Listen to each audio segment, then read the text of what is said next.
Go ahead. I'd like to go. Yes, go ahead, please. Thank you, Mr. President. And a couple of questions for you to follow up on some answers that I didn't quite hear from you, if you would allow me a couple of questions. First of all, do you think these women, all three of them, are liars? Yes or no? Have they been what? Are they liars? I can't tell you. I have to watch tomorrow. I have to read. I just heard about one a little while ago. I can tell you her lawyer is a lowlife, okay? So I can't tell you whether or not they're liars until I hear them. I don't know what happened today because I've been very busy with Japan, with South Korea, with China, and about 7 other countries, as you know. And I chaired the Security Council. So I don't know about today's person that came forward. I do know about the lawyer.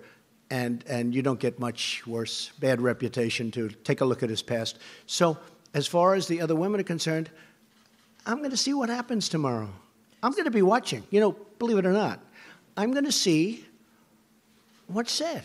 So it's possible that they will be convincing. Now, with all of that being said, Judge Brett Kavanaugh has been, for many years, one of the most respected people in Washington. He's been on, I guess you'd call it, the second highest court. And every single person knows him. A lot of people know him well. And those people don't believe what's going on. I can always be convinced.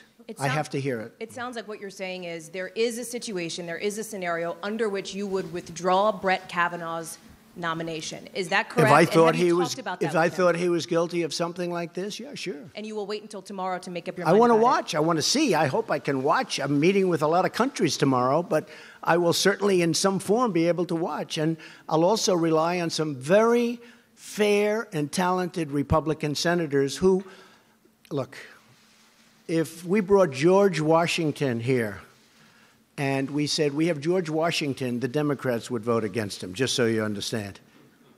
And he may have had a bad past. Who knows, you know? He may have had some, I think, accusations made. Didn't he have a couple of things in his past? George Washington would be voted against 100% by Schumer and the con artists. I mean, 100%, 100%.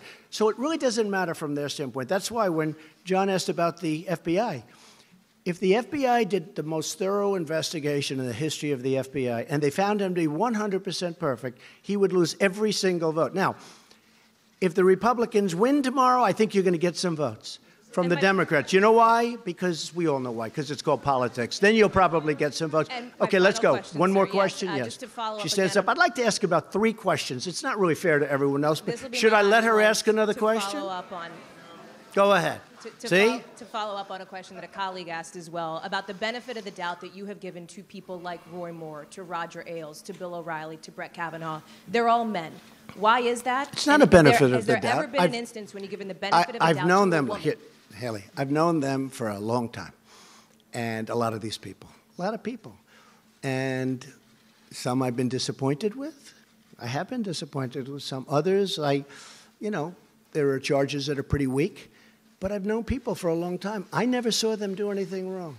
I never saw them do anything wrong. And there are some that probably I agree. I can tell you there are some that I've been watching for a long time. And in a couple of cases, they weren't Republicans. In a lot of cases, they were not. They were exactly the opposite. But I've been watching them for a long time. And I knew for a long time these were not good people, and they were never brought up. Okay.